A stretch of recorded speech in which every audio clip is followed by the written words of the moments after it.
Dentro de la exposición tiene un papel muy importante por el número de representaciones que realizó a lo largo de su vida Magín Berenguer.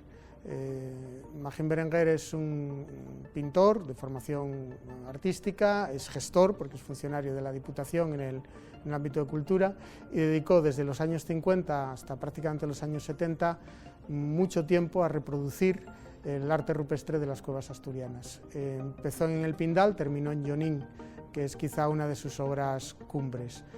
Domina muy bien las técnicas de acuarela, de témpera, las técnicas al agua, lo que se adapta muy bien a la reproducción del arte rupestre.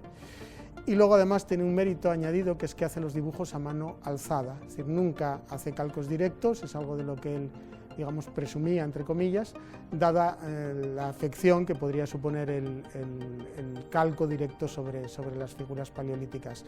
Así que el mérito no está solo en la monumentalidad, sino en la capacidad que tiene para reproducir a mano alzada los motivos gráficos de las cuevas asturianas.